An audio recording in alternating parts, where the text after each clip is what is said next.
El siguiente tema está a cargo de la doctora Gaudí Quispe. La doctora es pediatra intensivista de la UCI pediátrica del Hospital Rebagliati.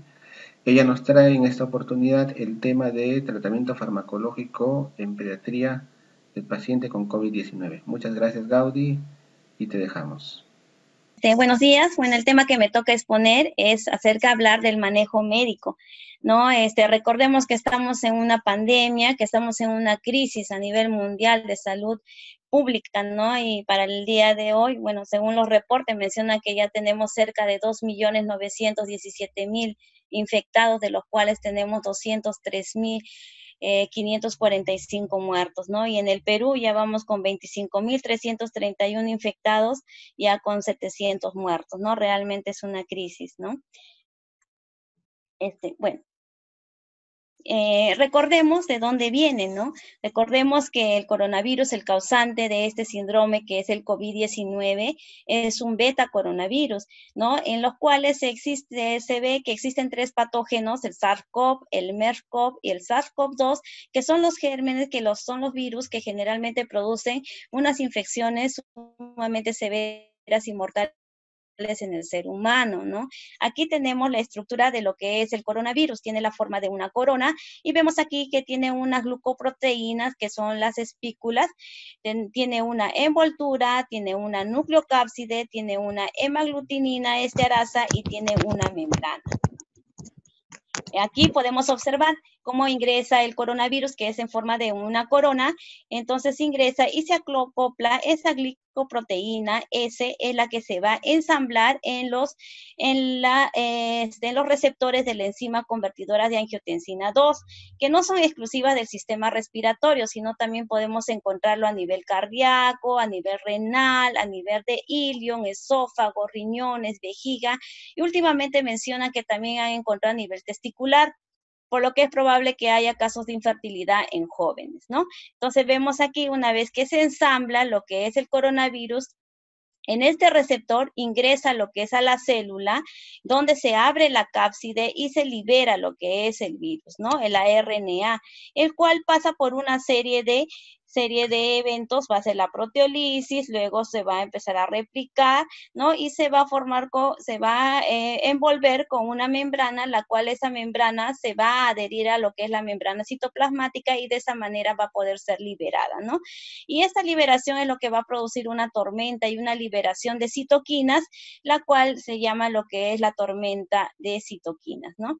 Entonces, en cada uno de estos eventos, en cada uno de estas fases por las cuales el coronavirus ingresa a la célula y es liberada y produce una serie de cambios a nivel celular, uno puede actuar y es ahí donde están las investigaciones. Actualmente lo que es el manejo, están investigando aquellos medicamentos que actúan en cada una de las fases por las cuales ingresa el coronavirus, ¿no? Por ejemplo, tenemos a nivel de lo que es la unión, tenemos que actuar la cloroquina, la hidroxicloroquina, igual tenemos aquí en la unión de lo que es el ensamblaje, tenemos el mesilato camostat, el arbidol, igualmente en las replicaciones, en la proteolisis, el lopinavir, el darunavir, igualmente en la inhibición viral, la ribavirina, el remdesivir, y en la salida y la liberación de estas citoquinas tenemos los inhibidores de las interleuquinas 6, que es el tocilizumab y el sarilizumab, ¿no? Todo lo que es la fisiopatología lo van a ampliar en charlas posteriores. Aquí podemos observar, ¿no? Entonces, cómo ingresa lo que es el virus al sistema respiratorio, ¿no? Puede ser por gotitas respiratorias, por contactos, últimamente se ha visto la transmisión fecal-oral, por aerosoles, los cuales van a ingresar a las vías respiratorias superiores, que es la cavidad nasal y la faringe. Posteriormente, los virus siguen progresando, ingresan al tracto respiratorio inferior, ¿no? De los cuales tiene tres comportamientos. Uno, que puede ser una baja viremia o puede ser el paciente asintomático, como sucede con mayor frecuencia en los pacientes, en los niños, ¿no? Se dice que la infección del SARS-CoV-2 puede actuar de cinco maneras. Uno, las personas infectadas asintomáticas adultos, que pueden ser en 1.2%. Sin embargo, pueden seguir infectando, pueden seguir eliminando lo que es el virus. Tenemos casos leves a medianos, que es lo más frecuente que se produce en un 80.9% de casos, casos severos en un 13.8% de casos, críticos 4.7% y a la muerte puede llegar a 2.3%, pero hemos visto que tienen hasta una mortalidad de más del 10%, ¿no? El último estudio indica que la proporción de infección asintomático en niños es mucho mayor. Si en la población general se dice que es 1.2, se ve que en niños son asintomáticos hasta un 15.8%. Son asintomáticos, sin embargo, siguen contagiando, siguen liberando lo que es el virus, ¿no? Entonces aquí tenemos el virus que ha ingresado al tracto respiratorio inferior y puede comportarse de tres maneras, ¿no? Puede producir una desregulación a nivel de la enzima convertidora de angiotensina, puede producir una sobreexpresión de las células T a nivel de lo que son las inmunoglobulinas y puede aumentar y se empieza a replicar, se libera y empieza a replicar lo que es el virus en diferentes zonas del cuerpo, ¿no? Y todo ello produce una disfunción, una tormenta de citoquinas, la cual posteriormente va a llevar a lo que es un síndrome respiratorio y a la muerte, ¿no? Con disfunción multiorgánica. Tenemos aquí, debemos clasificar también cómo es nuestro esquema fisiopatológico del SARS, porque depende de eso es que uno tiene que administrar los medicamentos, porque si tú lo administras en una fase en donde no hay acción, entonces no habría beneficio en el paciente, ¿no? Entonces tenemos aquí los 3 estadios fisiopatogénicos de lo que es la enfermedad del coronavirus. Tenemos una fase de respuesta viral, que es el estadio 1, la fase precoz de infección, donde el paciente está con los síntomas constitucionales, puede haber fiebre, tos, diarrea, cefalea, alteraciones del gusto o el olfato. Puede haber la linfocitosis, el inicio ya de la linfopenia, aumento de la PCR, el tiempo de protrombina, el dímero D y el HLL. ¿No? Tenemos el estadio 2, que es la fase pulmonar, la fase de respuesta inmune, donde el paciente ya acá puede cursar con disnea, hipoxemia, puede estar ya con un grado de un PAFI menos de 300, puede haber infiltrados pulmonares radiográficos, elevación de transaminasas, las procalcitoninas y procalcitoninas, linfopenia creciente, ¿no? Y el tercer estadio, que es la fase de hiperinflamación, la fase de hiperrespuesta inflamatoria, en la cual vamos a encontrar ya el paciente puede cursar con shock, un síndrome de distrés respiratorio, falla cardíaca, ¿no? Entonces, y acá va a haber una elevación de marcadores inflamatorios, una disfunción endotelial, una alteración en lo que es la coagulación, va a haber aumento de lo que es la deshidrogenasa láctica, ferritina, PCR, dímero D y aumento de la protrombina, ¿no? Entonces aquí tenemos la progresión de la enfermedad también por vías de evolución. Al momento, bueno, hasta el día del que estuve revisando, encontré que ya había cerca de más de 323 estudios y consideran que la pandemia representa la mayor crisis mundial de salud pública, ¿no? En la última época. Ahora, la velocidad y el volumen de ensayos clínicos que se han lanzado para investigar han sido en forma vertiginosa. Las posibles terapias para COVID-19 destacan tanto en la necesidad como en la capacidad de producir una evidencia de alta calidad, incluso estando en un estado de pandemia. Pero sin embargo, hasta el momento no se ha demostrado terapias efectivas hasta la fecha, pero continuamente nos están bombardeando de bastante información. Lo que hoy se diga puede ser que mañana cambie, sea cierto o ya se haya modificado, porque desde que empezó la pandemia continuamente están haciendo estudios y están modificándose lo que son todo lo que se encuentra el tratamiento.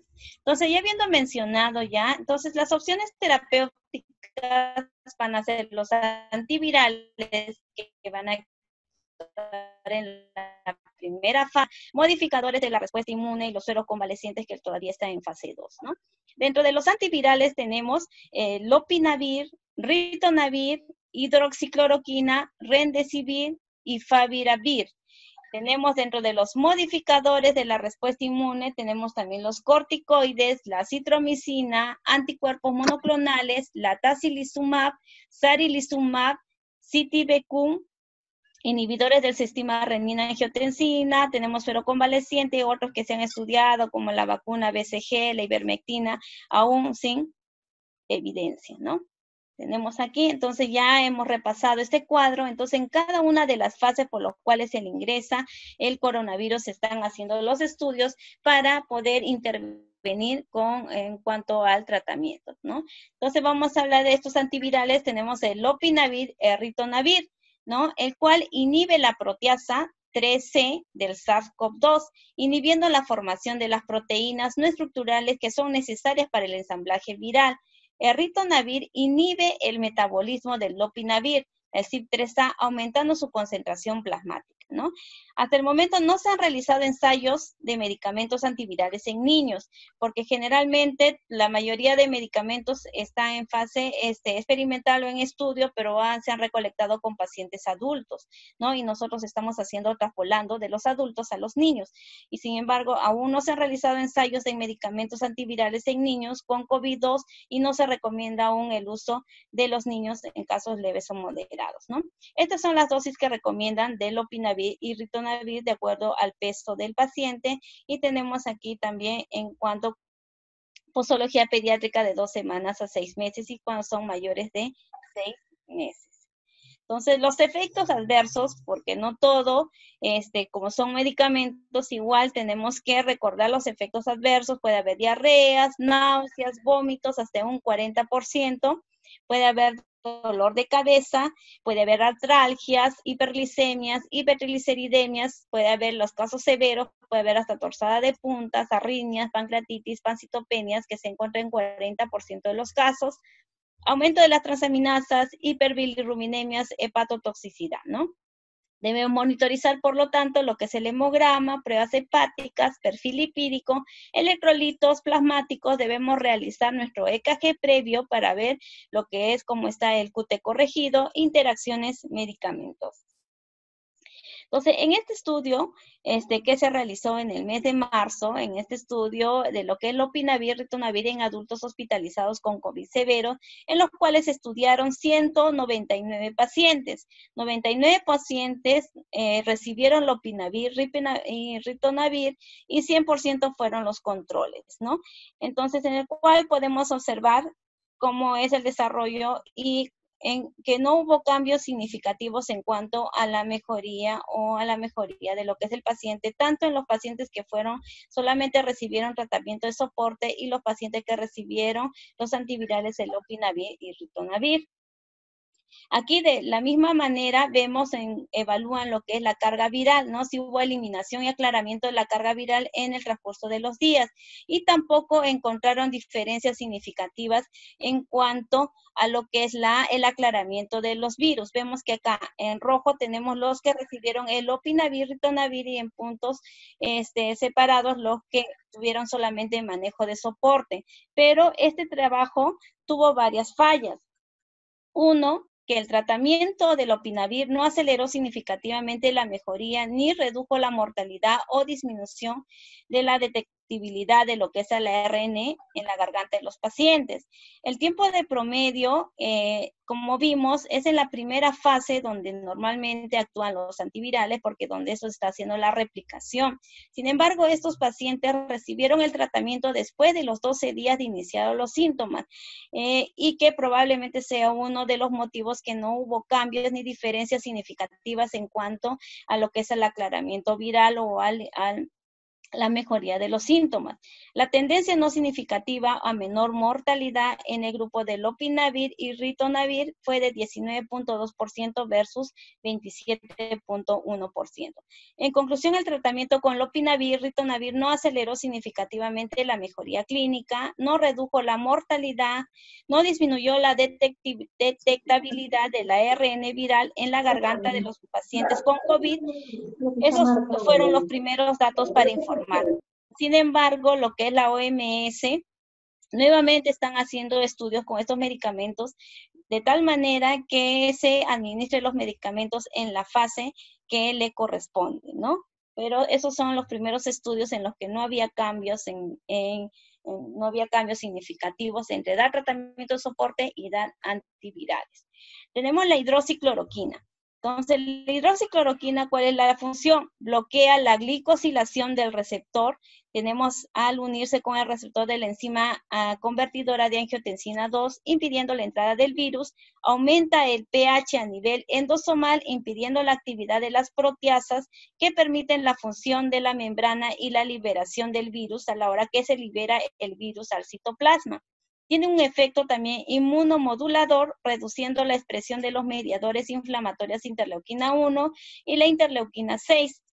Las dosis en adultos son 500 miligramos cada 12 horas por 5 a 10 días. En pediatría no existen estudios.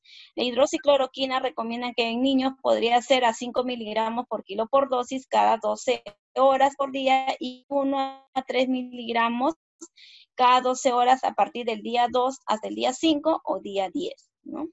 En cuanto a la hidroxicloroquina. También tiene efectos adversos, la cloroquina tiene más efectos adversos que la hidroxicloroquina, los cuales hay dolor abdominal, puede haber náuseas, anorexia, cefalea urticaria y también en los casos severos, torsada de puntas, hipoglicemia, pancitopenia, anemia hemolítica, angioedema, retinopatía, pérdidas de la audición, reacciones extrapiramidales y falla hepática, por lo que debemos monitorizar nuestro hemograma, las glicemias, pruebas hepáticas, los electrolitos. Al paciente se le debe realizar antes del inicio del tratamiento un EKG para ver cómo está el QT corregido y posteriormente también de 4 a 3 horas. Revisar las interacciones farmacológicas en este tipo de pacientes. Bueno, aquí surgieron, con el inicio de la hidroxicloroquina, surgieron una serie de reportes de casos y estudios en los cuales contaban con pequeñas cantidades de poblaciones, 42, 80, 30, en los cuales observaron beneficios, ¿no? Tenemos en este estudio que salió en el mes de marzo, ¿no? En cuanto hacían comparaciones con la hidroxicloroquina y la citromicina como tratamiento para el COVID.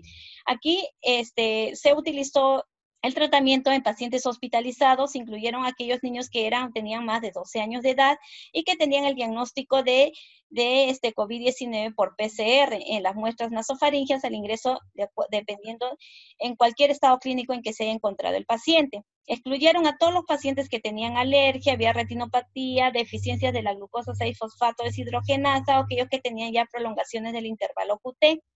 También excluyeron a todas las gestantes, a los que recibían lactancia materna, fueron excluidos en función a su depuración. Y agruparon a los pacientes en 3 grupos. Aquellos grupos asintomáticos, aquellos que tenían síntomas respiratorios del tracto superior, como rinitis, faringitis, fiebres, mialgias, y aquellos que tenían infecciones del tracto respiratorio inferior, que ya presentaban síntomas de neumonía y bronquitis, ¿no? Entonces, en este trabajo podemos observar, evaluaron aquí el porcentaje de pacientes en los cuales el PCR fue negativizando, ¿no? Y acá hacen una comparación entre los pacientes, lo que es negro, pacientes que recibieron solo tratamiento de soporte y aquellos pacientes que recibieron aquí en este caso hidroxicloroquina. Y observan que el PCR se hizo negativo con mayor frecuencia en aquellos que recibieron hidroxicloroquina. Aquí también tenemos un cuadro comparativo en el cual también hacen ya la comparación en pacientes que tienen tratamiento de soporte. En azul están los pacientes que reciben hidroxicloroquina y en verde los pacientes que reciben hidroxicloroquina más eritromicina. Entonces observaron que hubo una depuración rápidamente, negativizó lo que es el PCR en los pacientes que recibían hidroxicloroquina más acitromicina, quedando solo al 6º día un paciente. Entonces había doble efecto. Uno, que encontraron que era antiviral, bloqueaba la entrada de muchos virus a la célula, elevando el pH del endosoma, tenía un rol antiinflamatorio, era un fármaco prometedor por el bajo costo y perfil seguro en el QT, y surgieron una serie de estudios. Sin embargo, nuevamente evalúan. Estos eran estudios pequeños, no eran estudios controlados aleatorizados, sino eran pequeños que tenían muchas fallas en cuanto a su trabajo estadístico. Entonces, ya para el 14 de abril sale otro trabajo, la hidroxicloroquina en pacientes con COVID, un ensayo abierto, aleatorizado, controlado, en el cual mencionan que en 150 pacientes, 75 recibieron hidroxicloroquina y 75 no. Aproximadamente el 15% eran enfermedad leve y casi el resto era enfermedad moderada. Fue un estudio multicéntrico en el cual les dieron la hidroxicloroquina 1.200 miligramos diarios por 3 días seguidos de 8 200 en el resto de días, y hubo la negativización a los 7, evaluaron a los 14, a los 21 y a los 28 días, en los cuales se encontraron que no había diferencias entre mantener al paciente con tratamiento de soporte y dar lo que es hidroxicloroquina, ¿no? Entonces, las conclusiones de este estudio no encontraban diferencias de respuesta antiviral de la hidroxicloroquina. Existen más eventos adversos más graves que el dar hidroxicloroquina, porque ya había arritmias, había prolongaciones del QTS, más aún si le adicionaban lo que es la acitromicina. Entonces, pero aún sigue siendo en estudios, siguen tratando de mejorar, ¿no? Entonces, eso ya para el 14 como que descarta el inicio de tratamiento. Ahora, en pacientes pediátricos, por ejemplo, la evidencia aún sigue siendo insuficiente para ofrecer alguna recomendación de uso rutinario, ¿no? Y en el paciente pediátrico en la Sociedad de Canadá mencionan que actualmente no hay evidencia hasta la fecha que la hidroxicloroquina se debe usar en enfermedades leves, ni que va a reducir que se produzca la enfermedad grave o la mortalidad. Se sugiere que la hidroxicloroquina sea un medicamento recomendado en adultos para COVID-19. En niños es poco probable que tenga un beneficio clínico significativo. Se administra en forma rutinaria, pero puede considerarse en casos de ingreso a la UCI, ¿no? Pero aún no lo descartan, lo siguen considerando lo que es la hidroxicloroquina, ¿no? Otro medicamento que es el tocilizumab. El mecanismo es un anticuerpo no monoclonal, por ejemplo, este actúa a nivel de la tormenta de citoquinas porque es un antagonista del receptor de la interleuquina 6, soluble y de la membrana, se ha utilizado en el tratamiento de la artritis reumatoides, en la enfermedad de Crohn, en los síndromes de liberación de citoquinas inducidas por las células de CAR, en COVID-19, y se plantea que podría ser un tratamiento, ¿no? Que presente una evidencia al cursar en el proceso de la tormenta de citoquinas. Entonces, aquí los criterios de uso en enfermedad crítica, y existen criterios de exclusión. Por ejemplo, se podría indicar a aquellos pacientes con neumonía intersticial, con insuficiencia respiratoria grave, empeoramiento rápido respiratorio que necesita ventilación no invasiva o invasiva. Ellos utilizan un score respiratorio severo, el fallo de orgánico múltiple, extrapulmonar, principalmente que el paciente está con shock, con un SOFA más de 3, interleuquina más de 40 picogramos por mililitro, el dímero D más de 1500 nanogramos por mililitro, ferritina más de 2000 nanogramos por mililitro y la deshidrogenasa láctica 3 veces el límite superior normal. Y excluían a aquellos que ya tenían disfunción hepática, en el cual las transaminasas estaban 5 veces más elevados a su límite normal, había ya neutrofilia menos de 500 células por milímetro cúbico, plaquetopenia menos de 50,000, sepsis documentada, diverticulitis, infección cutánea o tratamiento inmunosupresor. Entonces, y surgen los estudios, ¿no? Entonces, surgen estudios, pero es un reporte de casos porque aún está en estudios, con adecuado, evaluación estadística. En este reporte de casos que hablan de la efectividad del tratamiento en COVID, pacientes con COVID severos con tocilizumab, ¿no? Acá una población, 21 pacientes con neumonías, con COVID severo crítico, utilizaron el tocilizumab de 4 a 8 miligramos por kilo en dosis de 4 hasta 400 miligramos intravenosa, y la segunda dosis si persistía la sintomatología a las 12 horas, más su cuidado estándar, ¿no? Y en el cual evaluaron que había mejoría clínica en el 91% de los casos. Había una disminución de la fiebre en el primer día, 75% disminuía la necesidad de oxígeno, había una disminución del PCR en 84.2% y no reportaron RAM. La evidencia disponible no permite establecer aún la eficacia y la seguridad del tratamiento para COVID-19. Debemos evaluar casos en Italia, Francia, España, China, que están ahí cerca de 20 casos que están en estudio, ¿no? Aquí en este gráfico podemos ver cómo hubo una disminución de lo que es, tenemos ahí una disminución de la temperatura, tenemos una mejoría de lo que es la saturación de oxígeno, tenemos igual un requerimiento menor de lo que es el oxígeno, ¿no? Entonces, la dosificación, ya lo hemos mencionado, 4 a 8 miligramos por kilo, dosis fija, menos de 80 kilos, máximo 400.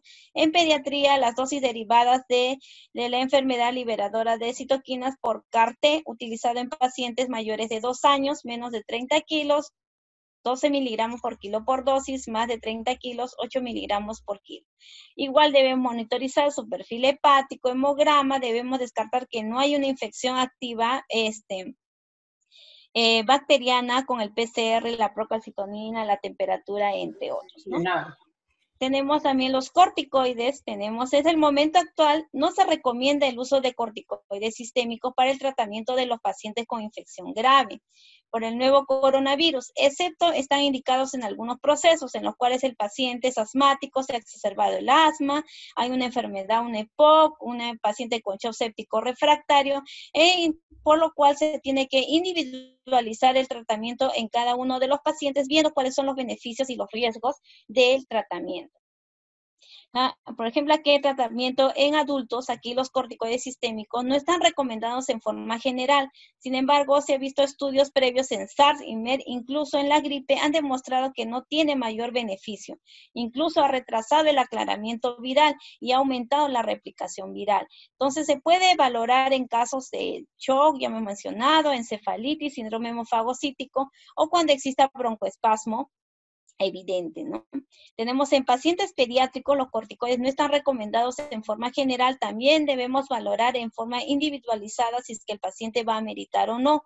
Se puede valorar en casos de ARS, en casos de shock sépticos, encefalitis, síndromes hemofagocíticos o cuando exista broncoespasmo, ¿no?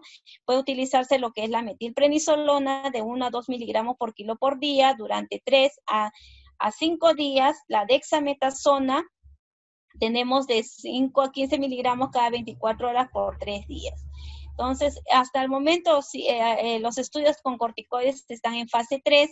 Tenemos, y se debería iniciar o recomiendan iniciar más allá de los 7 días de iniciada la sintomatología, no en la fase de replicación, sino ya en la segunda fase, tercera fase, ¿no? Debemos siempre previamente pedir marcadores inflamatorios, temperatura, PCR, dímero D, ferritina, la deshidrogenasa láctica, ausencia que no hay una infección concomitante bacteriana, el paciente esté con un sangrado gastrointestinal o una hipertensión refractaria, inmunosupresión, tendríamos que considerar ese tipo de patología.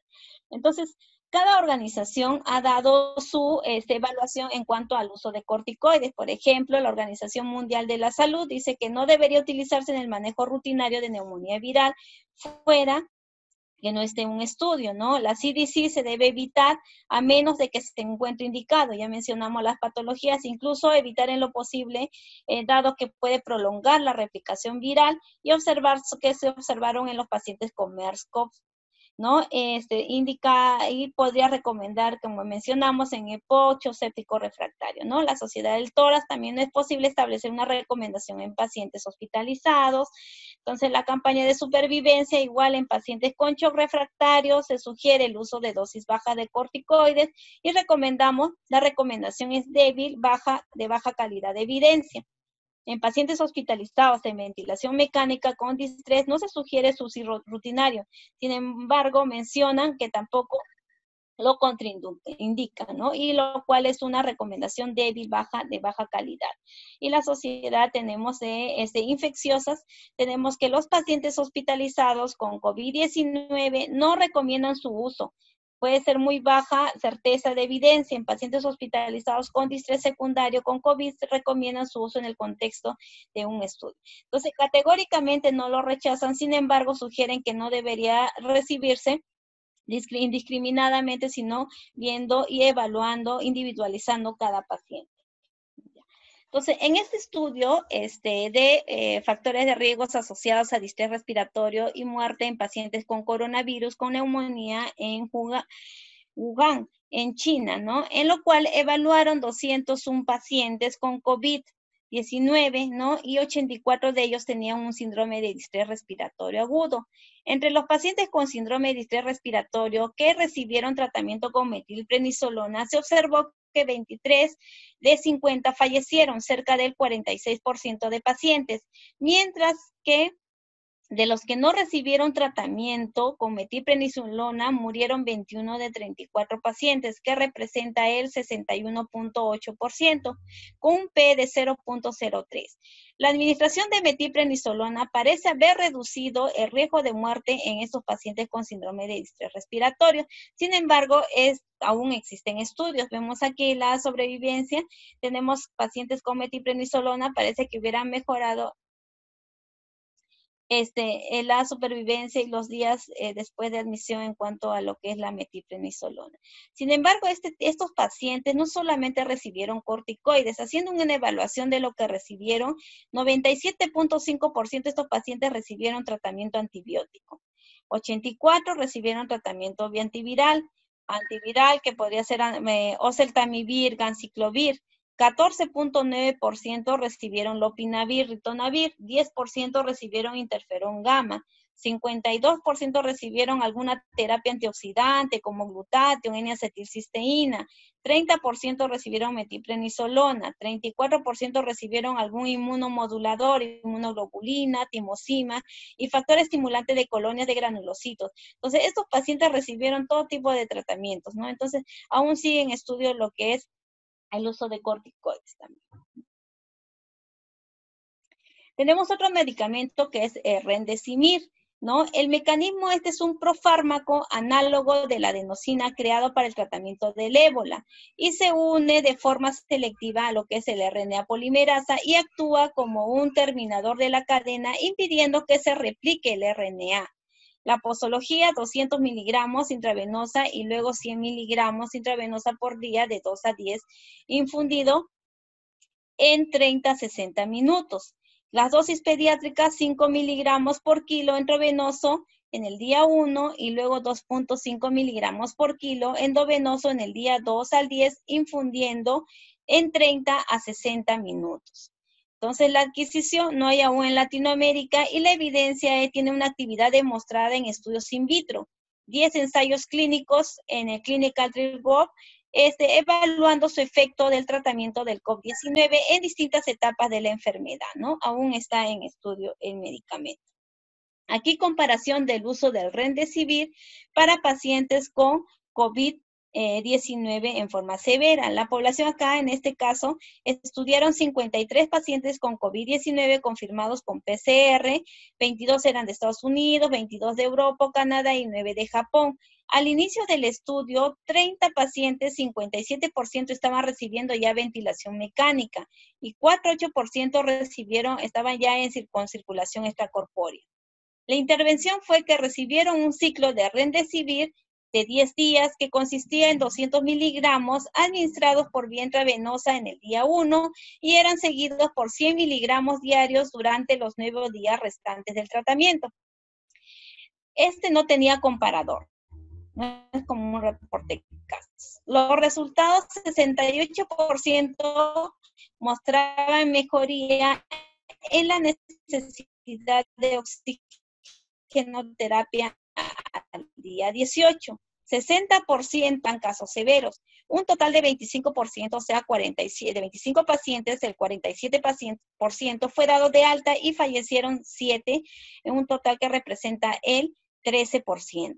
La mortalidad fue del 18% entre pacientes que recibieron ventilación mecánica, 5% en aquellos que no recibieron ventilación mecánica y 60% reportaron lo que es RAM, ¿no?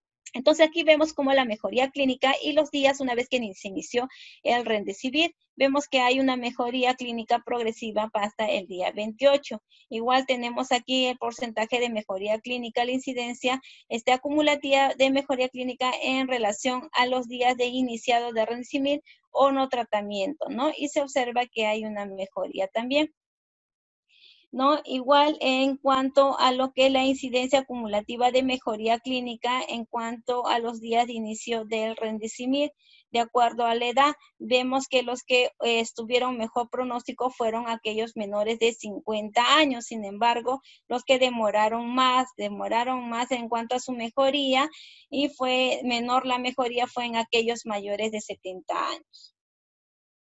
Entonces aquí vemos los efectos adversos que hubo Hubo desde hepatitis, diarrea, rash, insuficiencias renales, hipotensiones, fallas renales agudas, fibrilaciones, disfunciones multiorgánicas, muertes por trombosis. Entonces sí hubo una serie de efectos adversos. Entre otros medicamentos que debemos recordar, tenemos los antipiréticos. No hay estudios definidos, pero refieren o sugieren evitar AINES y preferir paracetamol si es que el paciente está con fiebre. En cuanto a los YECA, si el paciente ya usa los inhibidores, debemos mantener su uso según la patología de fondo. Evitar en lo posible terapias que produzcan aerosolización o tome las precauciones adecuadas. Y si sospecha de infección, entonces tiene que iniciar antibiótico. No se recomienda si es que no hay sospecha,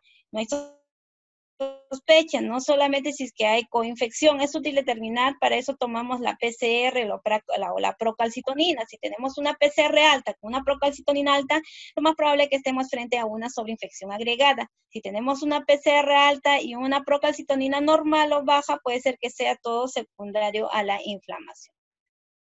Existen muchos estudios que actualmente están en fase 2. Dentro de ellos tenemos el uso de lo que es el plasma en convalescencia, ¿no? Todavía es un ensayo clínico aleatorizado que va a comparar el plasma convaleciente con la terapia terapia de soporte en el paciente, ¿no? Acá los pacientes que han sido sometidos, están siendo sometidos a esta prueba, tienen una infección confirmada por PCR, infiltrados pulmonares, hipoxemia, son casos severos. Los resultados primarios, aquí van a evaluar lo que es la mortalidad, van a evaluar las causas de mortalidad hospitalaria, evaluarán la duración de ventilación, la estancia hospitalaria, cómo progresa lo que es la presión arterial de oxígeno, la progresión de infiltrados, pero aún está en fase 2. Tenemos en este cuadro, entonces, debemos siempre tenerlo en mente, cómo es la fisiopatología, cómo se presenta lo que es el coronavirus, y de acuerdo a eso uno puede optar por el tratamiento, ¿no? Si estamos en la fase viral, podemos utilizar antivirales. Si estamos en estadio 2, antiinflamatorios, estadio 3, terapia sostén o antiinflamatorios, ¿no? Tenemos ahí los antivirales, rendicimig, cloroquina, hidroxicloroquina o transfusión de plasma convalescente. Y por lo que es la antiinflamatorios, tenemos los corticoides, inmunoglobulinas, inhibidor de la interleuquina 6 o inhibidor de la interleuquina. Tenemos igual esto de acuerdo a lo que es el tratamiento, nos sugiere de acuerdo a la evolución de lo que es la enfermedad, ¿no?